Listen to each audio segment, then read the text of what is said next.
Bonjour à tous et bienvenue à ce webinaire dédié aux chefs d'entreprise. Alors tout d'abord, je vais me présenter, Karine Desnaux, chargée des relations extérieures à l'URSSAF des Pays de la Loire.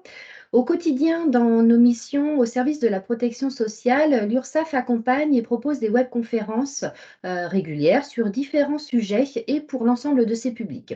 Aujourd'hui, nous sommes ensemble pour environ 45 minutes et nous allons nous intéresser au statut social de l'auto-entreprise. Nous aurons une première partie d'environ 35-40 minutes à peu près, consacrée à la présentation de ce statut social et une deuxième partie de questions-réponses où nous prendrons le temps d'évoquer et de répondre aux questions les plus fréquentes que vous vous posez. Alors, depuis le début de l'année 2021, l'URSSAF s'est engagée dans une nouvelle mission et vous propose une nouvelle offre qui a pour but finalement, pour objectif de vous accompagner dans vos besoins et dans les éventuelles difficultés que vous pouvez rencontrer à votre début d'activité. Cette webconférence fait partie de cette démarche et s'adresse exclusivement à vous finalement, à tous les chefs d'entreprise et plus particulièrement aujourd'hui aux chefs d'entreprise sous le statut social auto-entrepreneur. Alors, qui dit création d'une nouvelle offre de service, dit accompagnement par votre URSSAF. Il s'agit donc d'une offre qui va être digitale, entièrement personnalisée et qui a pour objectif principal d'accompagner chacun d'entre vous pendant sa première année d'activité en vous donnant accès à une adresse de contact, une adresse spécifique et privilégiée. Cette adresse mail est accompagnement-créateur au pluriel, .pdl@ursaf.fr. Par cette adresse mail, vous aurez la possibilité de formuler toutes vos demandes, donc de poser toutes vos questions. Chacune de ces questions sera prise en charge par un conseiller spécialisé qui s'engagera à vous apporter une réponse dans les meilleurs délais. Cette offre donc comprend ce webinaire qui va vous expliquer les principes fondamentaux du statut de l'auto-entreprise, mais qui va également vous indiquer certains points de vigilance liés à ce régime. Au sommaire, nous aborderons une première partie institutionnelle sur les missions de l'URSSAF et les contours de notre protection sociale. Nous continuerons en abordant quelques points de vigilance à la création de votre micro-entreprise et les interlocuteurs de votre protection sociale. Nous poursuivrons sur le chapitre de la protection sociale du chef d'entreprise et plus particulièrement sur les règles applicables au statut social de l'auto-entrepreneur avec ses principes fondamentaux, son calcul de cotisation, l'exonération ACRE et sa déclaration de chiffre d'affaires. Enfin, nous évoquerons les modalités de contact de nos services. Alors, notre première partie va commencer avec la présentation de l'URSSAF et donc le qui sommes-nous. Alors, eh bien, l'URSSAF est un organisme privé chargé d'une mission de service public. L'URSSAF est un acteur majeur du dispositif de notre protection sociale. Elle garantit son financement en collectant les cotisations et les contributions, ainsi qu'en les redistribuant aux organismes sociaux qui assurent derrière le versement de nos prestations sociales à tous. Au niveau de l'URSSAF des Pays de la Loire, quelques chiffres pour l'année 2021. Nous avons encaissé au sein de notre région 20,5 milliards d'euros de cotisations, ce qui représente au niveau national presque 596 milliards d'euros collectés. Schématiquement, notre répartition est faite en moins de 5 heures auprès de nos caisses prestataires. Le principe est que vous aurez, à une date d'exigibilité, l'obligation de déclarer votre chiffre d'affaires et de payer vos cotisations sociales. L'URSSAF ensuite sera chargée de collecter l'ensemble de ces fonds et ensuite de les transmettre rapidement à sa caisse nationale des URSSAF. Ensuite, notre caisse nationale des URSSAF les reversera presque immédiatement à nos organismes destinataires tels que les caisses d'allocation familiale, les caisses de retraite et les caisses primaires d'assurance maladie afin que nous puissions finalement bénéficier toutes et tous de nos prestations sociales. C'est vraiment notre garantie d'être tous protégés et le principe essentiel sur lequel repose notre système de protection sociale est la solidarité nationale où chacun va cotiser en fonction de ses moyens et où chacun pourra bénéficier de prestations sociales en fonction de ses besoins. Poursuivons sur votre protection sociale et un petit rappel sur vos interlocuteurs et les organismes qui vont gérer vos droits en matière de protection sociale. En tant que chef d'entreprise avec un statut de TNS, donc travailleur non salarié, votre protection sociale va être gérée pour vos cotisations par l'URSSAF, qui va être chargé de collecter vos cotisations sociales dues en fonction du chiffre d'affaires que vous allez percevoir de votre activité professionnelle. Pour votre santé et celle des membres de votre famille qui sont rattachés à votre carte vitale, ce sera la caisse primaire d'assurance maladie. C'est donc la CEPAM qui gérera vos prestations maladie par le remboursement de vos soins ou bien encore de vos éventuelles hospitalisations, mais aussi le versement de vos indemnités journalières en cas d'arrêt de travail pour maladie, par exemple maternité ou bien paternité, mais également pour les auto-entrepreneurs aussi en activité commerciale, artisanale et profession libérale non réglementée, la gestion, la CEPAM finalement, va gérer la gestion de votre couverture invalidité décès. Pour la gestion de votre retraite, eh bien, la retraite de base obligatoire et la retraite complémentaire obligatoire, ici, l'organisme sera différent en fonction de votre domaine d'activité. Pour toutes les activités commerciales, artisanales ou professions libérales non réglementées, c'est la CARSAT qui va gérer votre retraite. Et pour les professions libérales réglementées, ce sera la CIPAV et ce sera aussi la CIPAV, cet organisme-là, qui gérera pour ces professions libérales réglementées votre couverture, invalidité et décès. Et enfin, pour votre protection famille, c'est la caisse d'allocation familiale qui continuera de vous aider en vous versant des aides en prestations familiales. Ces aides auront les mêmes règles d'attribution que pour un salarié, car elles seront calculées en fonction de la composition de votre foyer, mais également en fonction des revenus de votre foyer. Passons à présent un peu plus en détail le statut que vous avez choisi, donc celui de l'auto-entreprise. Ce statut de travailleur indépendant, auto-entrepreneur, implique que vous avez au préalable choisi pour votre entreprise une forme juridique d'entreprise individuelle, que pour le régime fiscal de cette entreprise individuelle, eh bien, vous avez pris le régime fiscal de la micro-entreprise.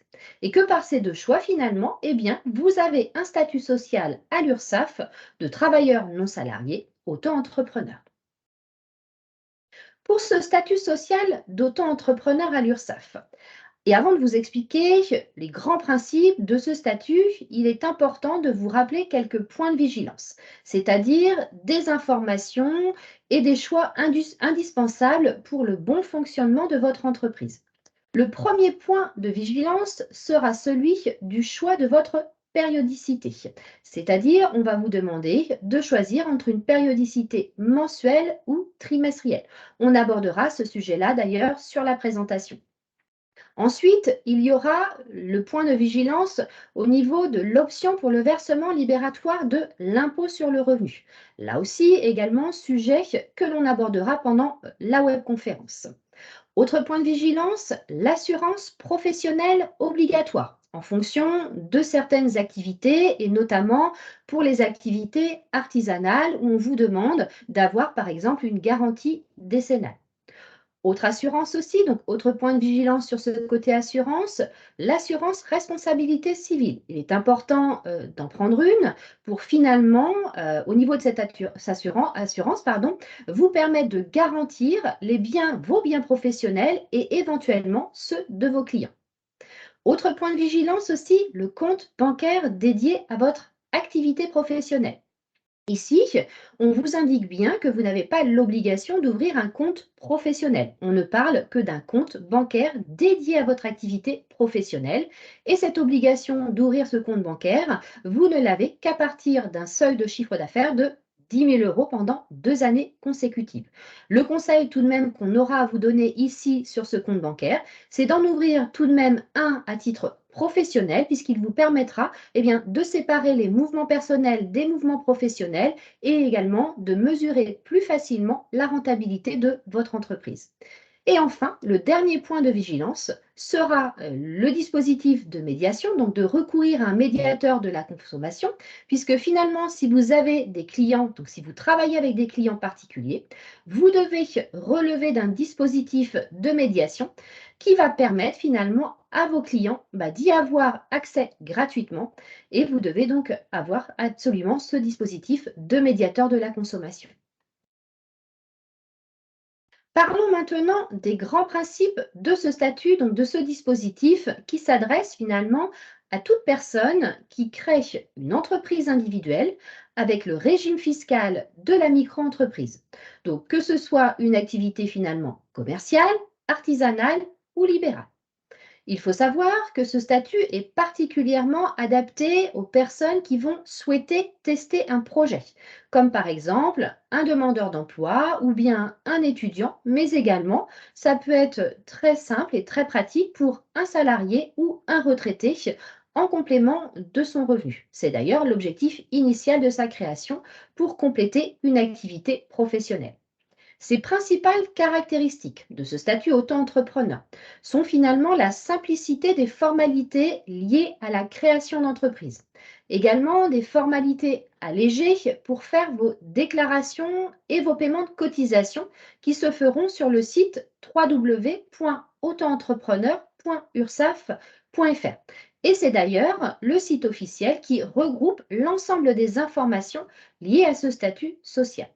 Et enfin, l'auto-entrepreneur va bénéficier d'un régime simplifié de calcul et de paiement des cotisations et contributions sociales obligatoires auprès de l'URSSAF. Et sur option, vous avez la particularité de pouvoir opter pour le versement libératoire de l'impôt sur le revenu. Pensez que pour vous accompagner lors de la création de votre compte et pour bénéficier des services en ligne, vous pouvez consulter le guide sur le site autoentrepreneur.ursaf.fr. Ce statut auto-entrepreneur est donc conditionné. Nous allons voir justement toutes ces conditions. Alors, en effet, la première condition, ce sera un seuil au niveau social à respecter et à ne pas dépasser. Seuils qui viennent d'être revalorisés depuis le 1er janvier 2023. Ils sont de 188 700 € pour toutes les activités en lien avec de la vente de marchandises et 77 700 € pour toutes les activités en lien avec de la prestation de services. Ce seuil, il est apprécié sur une année civile complète, ce qui veut dire que pour votre première année d'activité, si vous créez votre entreprise en cours d'année, il faut retenir que le seuil pour votre première année d'activité sera proratisé.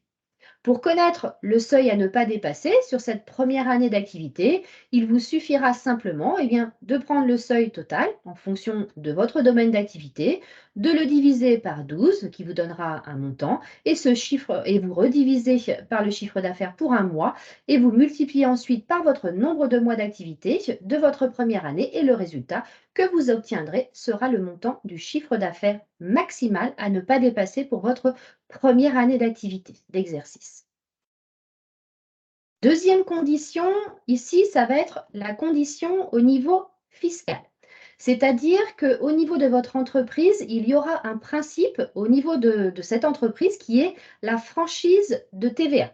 Et avec cette franchise de TVA, il y aura aussi un seuil pour votre chiffre d'affaires à ne pas dépasser et un seuil, là aussi, différent en fonction de votre domaine d'activité. Ce seuil, il va être finalement de 101 000 € pour toutes les activités en lien avec de la vente de marchandises et 39 100 € pour toutes les activités en lien avec de la prestations de services. Il faut savoir là aussi que ces seuils ont également été revalorisés depuis le 1er janvier 2023, comme les seuils sociaux que l'on vient d'aborder. Alors, il faut savoir aussi qu'il faudra suivre rigoureusement l'évolution de votre chiffre d'affaires, justement par rapport à cette franchise de TVA, puisque en prévision d'un dépassement, il faudra penser à consulter les services fiscaux pour que vous leur demandiez votre numéro de TVA intracommunautaire. Toutes les informations finalement sur ce principe et cette franchise de TVA, vous les retrouvez sur le site www.impôts.gouv.fr. Petite précision aussi importante sur vos factures, vous devez indiquer pas de facturation de TVA à vos clients. La mention TVA non applicable avec l'article donc doit être indiquée sur vos factures. Et ensuite, pas de déduction ni de récupération de TVA des achats de biens et des services effectués pour votre activité. Autre information, pour votre début d'activité, vous pourrez bénéficier d'une exonération d'une partie de vos cotisations, ce qu'on appelle l'ACRE. L'ACRE, l'aide à la création et la reprise d'entreprise.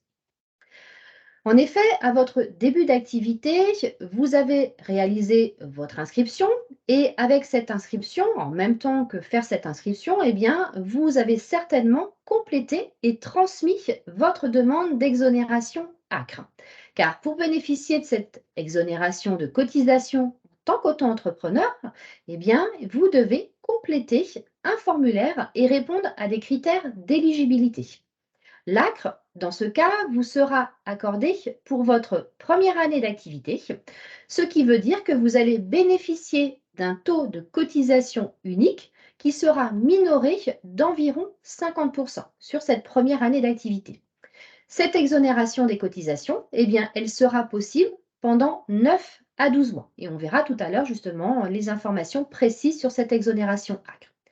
Alors, si vous n'avez pas réalisé cette demande, donc si vous n'avez pas complété le formulaire et joint le justificatif, pensez à contacter rapidement votre URSSAF pour vous accompagner finalement dans cette démarche, puisque le formulaire de demande finalement est accessible directement, là aussi toujours sur le site autoentrepreneur.ursaf.fr.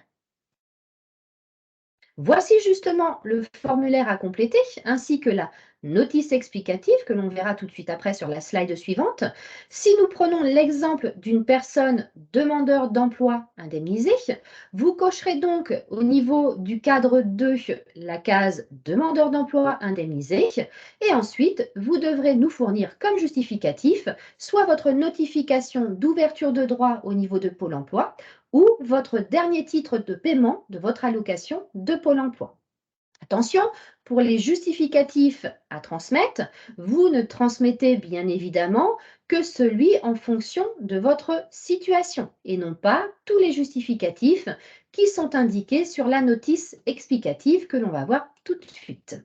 Voici justement cette notice explicative qui vous indique en fonction de la situation dans laquelle vous êtes, vous situez, le justificatif à produire à l'URSSAF pour obtenir cette exonération ACRE. Il faut bien comprendre que l'exonération ACRE pour l'auto-entrepreneur fonctionne par trimestre civil. Votre date de début d'activité, finalement, a donc une importance pour déterminer le nombre de mois d'exonération auxquels vous allez avoir droit. Prenons un ou deux exemples, finalement, sur la slide. Premier exemple, je débute mon activité, j'ai plutôt débuté mon activité le 15 janvier 2023. Je vais donc pouvoir bénéficier de l'ACRE jusqu'au 31 décembre 2023. Dans cette situation, j'aurai une exonération qui durera pendant 11 mois et 15 jours. Deuxième exemple, je débute mon activité le 15 juin 2023. Je vais pouvoir bénéficier de l'ACRE du 15 juin 2023 jusqu'au 31 mars 2024. Ici, dans cet exemple-là, j'aurai le bénéfice d'une exonération qui va durer pendant 9 mois et 15 jours. On voit bien ici, dans ces deux exemples, que l'exonération fonctionne par trimestre civil. Détaillons à présent les cotisations, puisque vous vous posez certainement cette question, quelles vont être mes cotisations sociales auprès de l'URSSAF? Alors, pour vos cotisations, vous êtes, comme on l'a dit tout à l'heure en début de présentation, sur un régime micro-social simplifié. Ce régime se formalise par un calcul et un paiement chaque mois ou chaque trimestre de l'ensemble des charges sociales personnelles obligatoires en appliquant ce chiffre d'affaires finalement, eh bien, un taux forfaitaire, un taux de cotisation qui sera forfaitaire en fonction de votre domaine, en fonction de votre chiffre d'affaires brut encaissé hors taxe. Ce forfait social, donc ce taux de cotisation forfaitaire appliqué, va vous permettre d'être couvert sur différents risques. Vous allez être couvert donc sur l'assurance maladie, sur la maternité, sur la paternité, les indemnités journalières, également les allocations familiales, aussi la retraite de base et la retraite complémentaire obligatoire, ainsi que l'invalidité d'essai. Et également, vous contribuerez ici sur ce forfait social finalement au paiement de la CSG-CRDS. En plus de ce forfait social, appliqué donc sur votre chiffre d'affaires brut encaissé hors taxe, vous ajouterez une cotisation également pour votre contribution à la formation professionnelle et on détaillera les taux de cotisation justement tout à l'heure de cette formation professionnelle. Alors, les cotisations dont vous allez être redevable vont se présenter sous un principe, comme on vient de le voir, d'un taux unique global. Donc, comme on l'a vu, ça s'appelle le forfait social. Ce taux global sera différent en fonction des activités que vous allez exercer. Précision aussi sur ce taux, également qui vient d'être revu à la baisse depuis le 1er octobre 2022. En effet, grâce aux mesures mises en place par le gouvernement dans le cadre finalement du pouvoir d'achat pour faire face à l'inflation, il a été décidé une mesure spécifique de baisse de vos cotisations sociales en tant qu'auto-entrepreneur. Cette baisse de cotisation sociale porte sur la part de vos cotisations et contributions sociales personnelles affectées à l'assurance maladie, mais finalement ne vont pas impacter vos droits aux prestations.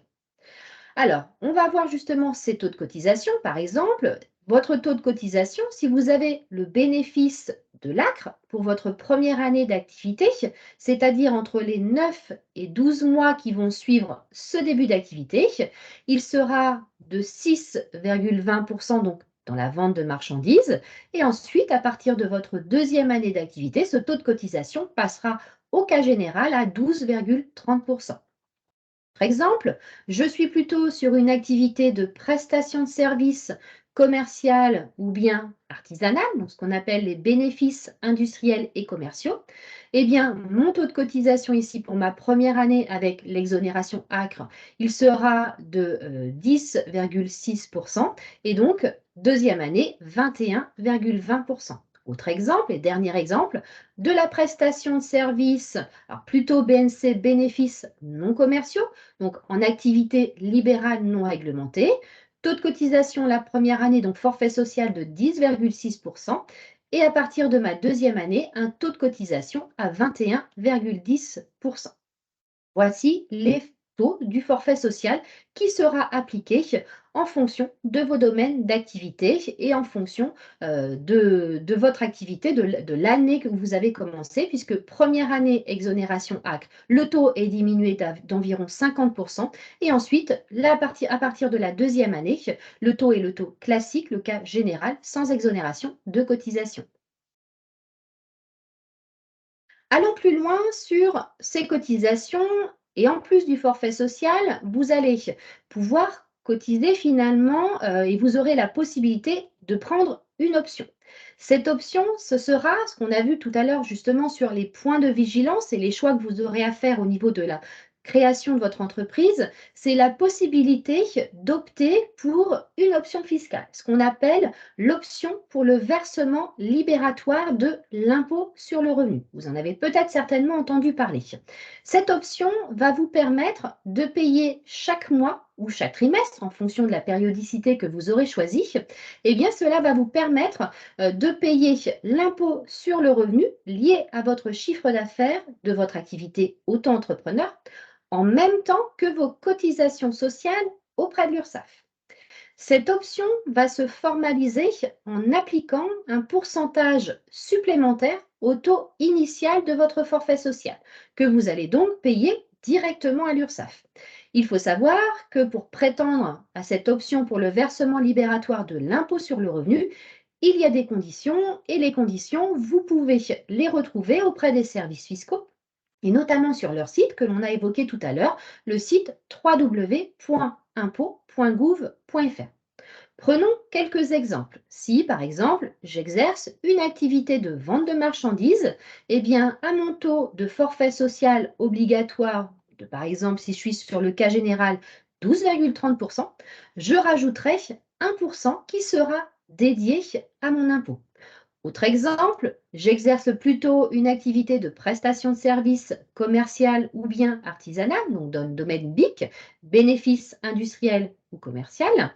Eh bien, à mon taux de forfait social de 21,20%, j'ajouterai ce pourcentage supplémentaire de 1,70%. Voici deux exemples avec deux taux de cotisation différents pour votre impôt. Il est important finalement de savoir que si vous prenez cette option auprès de l'URSSAF, donc si vous payez votre impôt par le biais de cette option pour le versement libératoire de l'impôt sur le revenu, le taux supplémentaire appelé pour votre impôt va s'appliquer sur votre chiffre d'affaires brut encaissé hors taxe, le chiffre d'affaires que vous déclarez à l'URSSAF. Si par contre vous ne prenez pas cette option de paiement de votre impôt auprès de l'URSSAF, mais que vous décidez de régler directement votre impôt pour votre activité d'auto-entrepreneur auprès des services fiscaux directement, eh bien dans cette situation, vous allez payer de l'impôt sur votre chiffre d'affaires moins l'abattement fiscal prévu par rapport à votre domaine d'activité. Alors, si vous hésitez, si vous n'êtes pas sûr ou vous ne savez pas si cette option peut être intéressante pour vous, faites vos simulations et vos comparaisons sur les simulateurs et les outils de calcul qui sont mis à votre disposition par les services fiscaux. Ces outils de calcul, finalement, vous aideront à choisir le mode de paiement adapté à votre situation. Le site, donc toujours www.impôt.gouv.fr. Vous avez déjà choisi et vous n'avez pas fait le bon choix, c'est peut-être le cas dans votre situation. Pour cette option, finalement, ne vous inquiétez pas, ce choix est modifiable à votre début d'activité, c'est-à-dire dans les 90 jours qui vont suivre votre création. Vous pouvez tout à fait modifier cette option. Et ensuite, passé ce délai des 90 jours qui suivent votre création, eh bien, il faut savoir que vous pourrez aussi modifier cette option, donc votre choix, jusqu'au 30 septembre de chaque année pour une mise en application ou bien une suppression de l'option l'année suivante. Vous devez également donc participer à la formation professionnelle.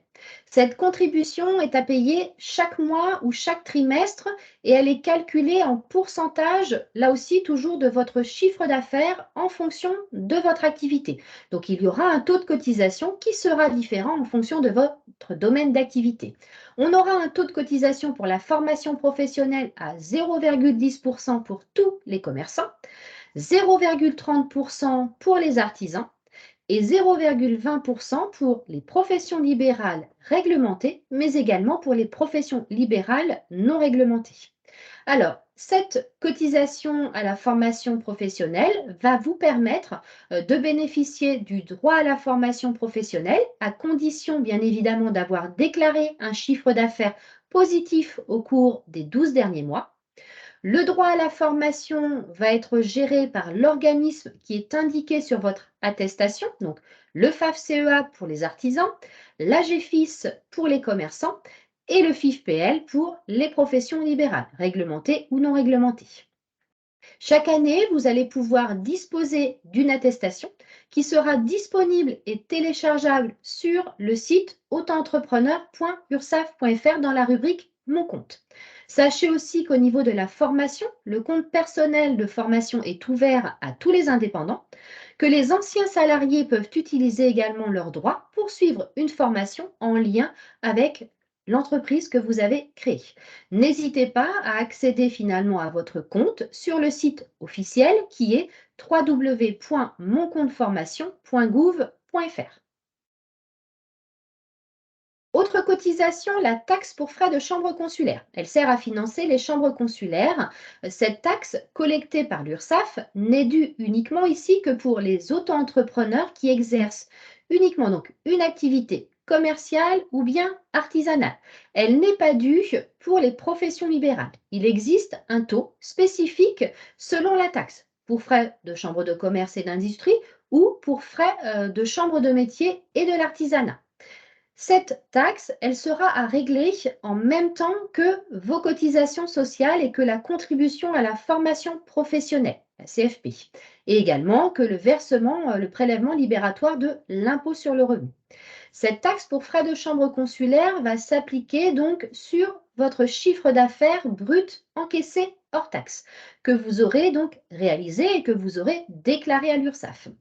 Elle apparaîtra automatiquement sur votre déclaration sans aucune démarche de votre part, donc sur la déclaration, en fonction de la périodicité que vous aurez choisie, mensuelle ou trimestrielle. Et pour finir, eh bien, cette taxe n'est pas due si votre chiffre d'affaires ne dépasse pas 5 000 euros. Autre sujet, la cotisation foncière des entreprises. Dans la continuité des cotisations que vous aurez à verser, il y aura également donc une cotisation foncière des entreprises. Cette cotisation n'est pas gérée par l'URSSAF, mais gérée par les services fiscaux. Vous la payez uniquement à partir de votre deuxième année d'activité. Vous en êtes donc exonéré pour votre première année d'activité. Elle est basée, cette cotisation foncière des entreprises, sur la valeur locative des lieux que vous allez utiliser pour votre activité professionnelle. Le montant de votre chiffre d'affaires est également pris en compte pour ce calcul. Le taux de la contribution foncière des entreprises varie suivant les communes et vous devez effectuer une déclaration initiale. Donc, la première année de votre activité, vous recevrez un formulaire des services fiscaux et donc vous devrez effectuer cette déclaration initiale sur un imprimé spécifique qui s'appelle le document CERFA 1447C et qui sera bien adressé par les impôts l'année de votre création. Il existe une exonération de la cotisation foncière des entreprises qui est appliquée en cas de chiffre d'affaires de l'avant-dernière année inférieur à 5 000 euros. Nous vous invitons là aussi à créer votre espace professionnel sur le site www.impôt.gouv.fr. Vous pourrez d'ailleurs y consulter votre avis d'imposition, payer également en ligne et obtenir toutes les informations utiles pour votre impôt, sur votre impôt. Pour toute information, donc, consultez bien ce site des impôts et le service des impôts des entreprises de votre lieu d'activité.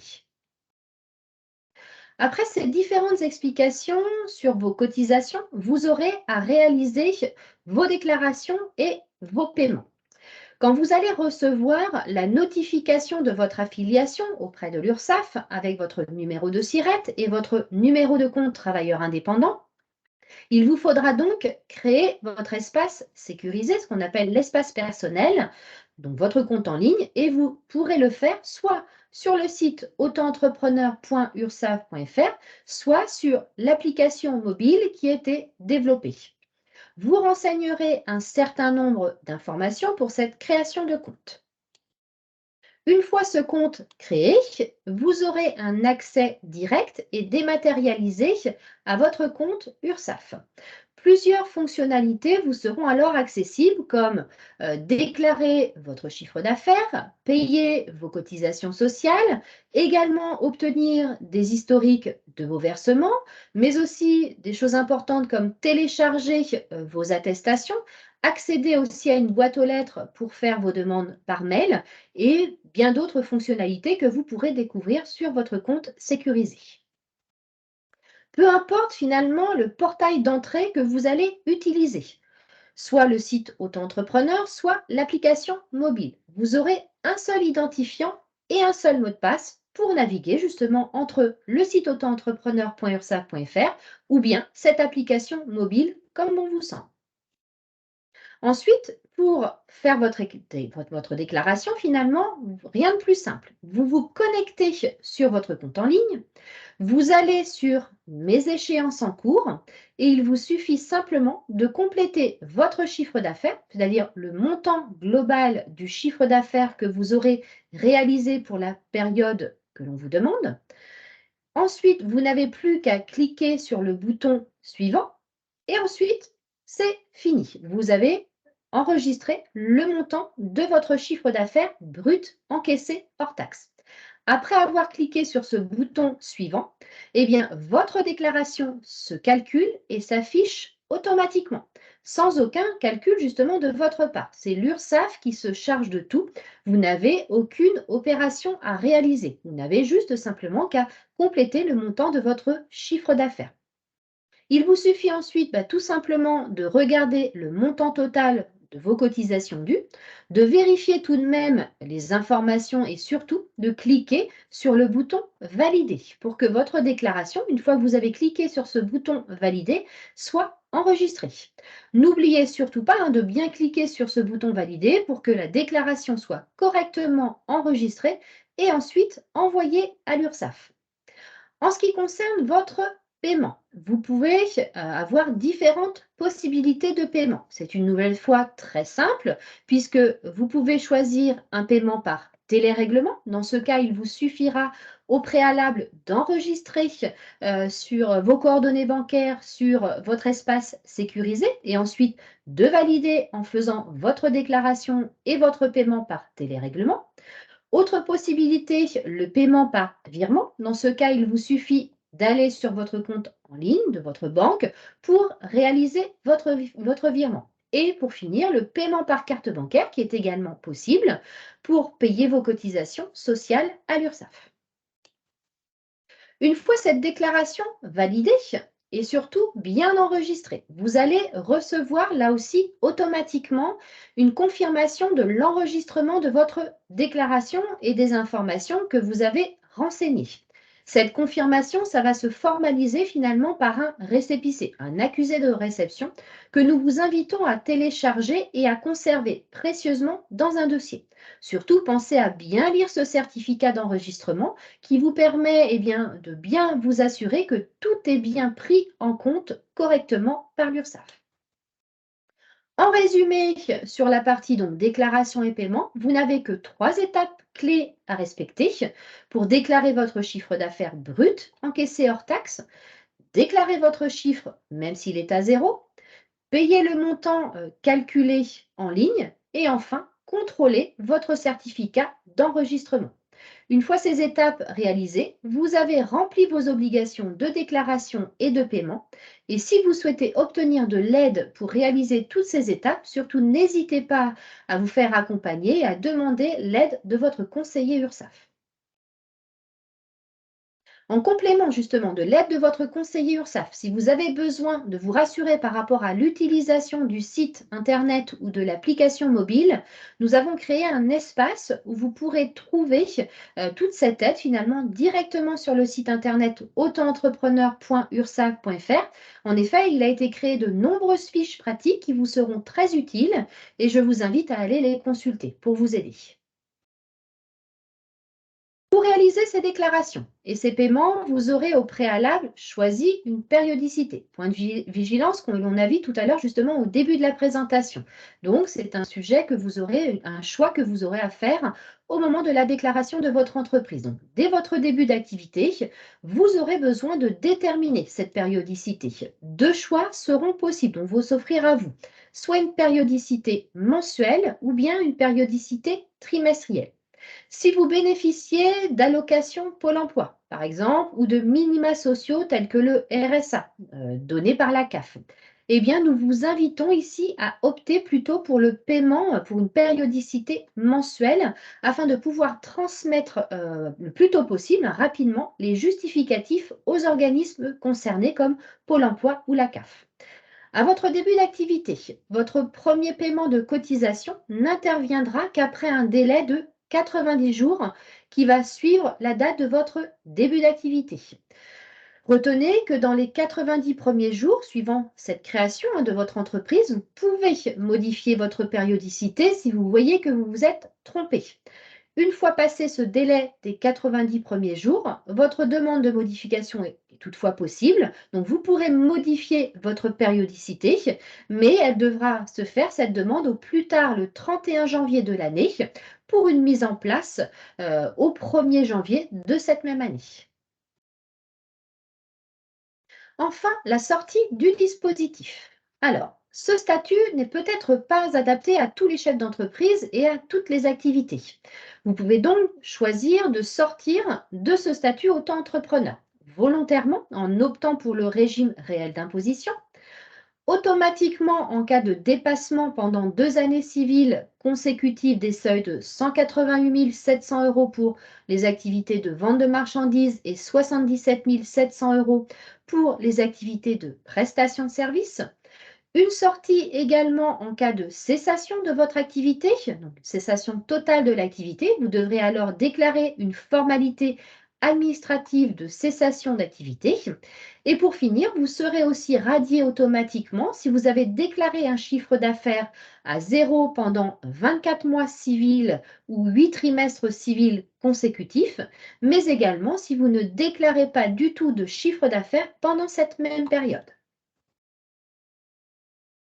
Terminons avec les moyens de contact que vous avez finalement pour contacter et communiquer avec l'URSSAF. Car pour toutes ces informations que nous venons d'aborder, si vous avez besoin de compléments, vous pouvez à tout moment nous solliciter et surtout n'hésitez pas.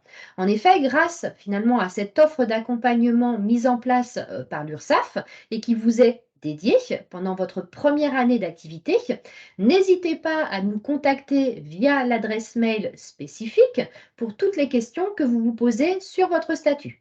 Cette adresse mail vous est accessible, je le répète, pendant toute votre première année d'activité. Vous pourrez aussi vous connecter, comme on l'a dit sur la présentation, sur le site autoentrepreneur.ursaf.fr ou éventuellement sur l'application mobile pour toutes vos demandes. D'une manière générale, pensez à notre site qui regroupe un grand nombre d'informations comme le guide officiel, les informations importantes en lien avec l'actualité, la réglementation, des tutoriels aussi pour vous aider à créer et à gérer votre compte en ligne, toutes les fiches pratiques que l'on a vues tout à l'heure et également des simulateurs sont à votre disposition.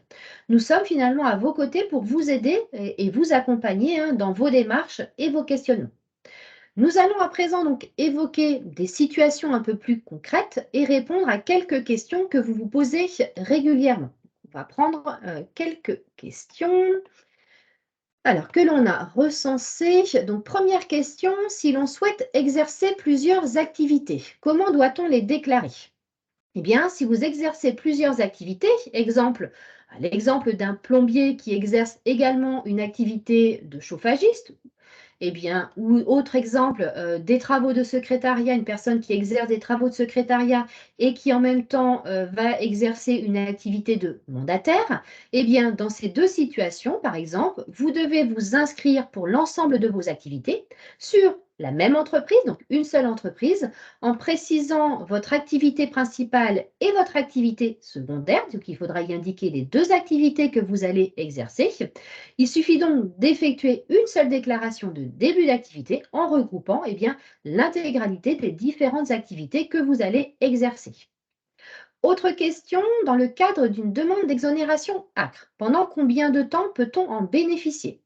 Alors, il faut savoir que l'exonération ACRE, comme on l'a dit tout à l'heure, vous permet de bénéficier d'un taux minoré qui est calculé automatiquement jusqu'à la fin du troisième trimestre civil qui suit votre début d'activité. Concrètement, ça veut dire quoi? Eh bien, si vous débutez par exemple votre activité le 1er mars 2023, vous allez donc pouvoir bénéficier du taux minoré jusqu'à la fin du troisième trimestre civil qui suit cette date de début d'activité, soit jusqu'au 31 décembre 2023. Autre question concernant l'impôt. Comment savoir s'il faut opter pour le versement libératoire de l'impôt sur le revenu? Ce qu'il faut savoir ici, c'est que cette option, comme on l'a dit tout à l'heure, est sous condition. Pour y prétendre en 2022, au niveau des conditions, déjà, votre revenu fiscal de référence de l'année 2021 ne doit pas excéder 26 070 euros par part de quotient familial. Ensuite, avant de faire votre choix, comme on l'a dit tout à l'heure, nous vous conseillons d'effectuer des simulations sur le site www.impôt.gouv.fr. En tant que créateur, aussi auto-entrepreneur, vous optez pour le versement libératoire de l'impôt sur le revenu au moment de votre adhésion au statut auto-entrepreneur. Toutefois, comme on l'a dit aussi tout à l'heure, en cas d'oubli, vous pouvez adresser votre demande à votre URSSAF dans les 3 mois qui suivent votre inscription. En l'absence d'option pour le versement libératoire, vous réglez directement votre impôt auprès des services fiscaux. Et dans ce cas, eh bien, votre bénéfice imposable est déterminé par l'administration fiscale qui applique à votre chiffre d'affaires un abattement forfaitaire pour frais professionnels. Autre question sur la déclaration de chiffre d'affaires. Y a-t-il lieu de distinguer le chiffre d'affaires hors taxe ou toute taxe comprise? On rappelle bien que vous êtes en franchise de TVA. La particularité de votre statut auto-entrepreneur vous oblige à déclarer auprès de l'URSSAF un chiffre d'affaires brut encaissé hors taxe, c'est-à-dire la somme que vous encaissez sur votre compte bancaire. Autre question également, comment rédiger une facture dès lors que la TVA n'est pas applicable? Quelles sont par exemple les mentions obligatoires à faire paraître? Pour rédiger votre facture, finalement, vos factures, il vous suffit d'aller sur le site, sur le portail autoentrepreneur.ursaf.fr et de télécharger les différents modèles de facturiers qui sont à votre disposition. Tous ces modèles sont entièrement gratuits. Vous pouvez donc les utiliser librement et choisir celui qui vous convient le mieux. Et tous ces modèles font apparaître automatiquement les mentions obligatoires. Et d'ailleurs, n'hésitez surtout pas à utiliser toutes les fiches pratiques, puisque sur le site, là aussi, autoentrepreneur.ursaf.fr, comme on l'a vu tout à l'heure, le site de l'URSSAF, eh bien, vous avez toutes les fiches pratiques, y compris une fiche pour vous aider à rédiger vos factures. Voilà pour les quelques questions que l'on pouvait reprendre ensemble. Nous allons donc nous quitter car notre présentation est maintenant terminée. Nous espérons que cet accompagnement vous a donné entière satisfaction déjà dans un premier temps, mais surtout a répondu à vos attentes et qu'il vous facilitera les démarches et la compréhension des principes fondamentaux du statut auto-entrepreneur vis-à-vis de l'URSSAF.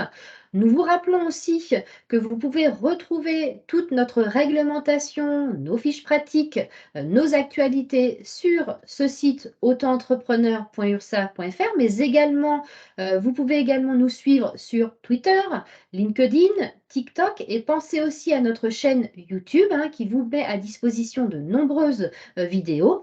Nous vous souhaitons une très bonne continuation ainsi qu'une excellente journée et à bientôt pour de nouveaux webinaires organisés en région.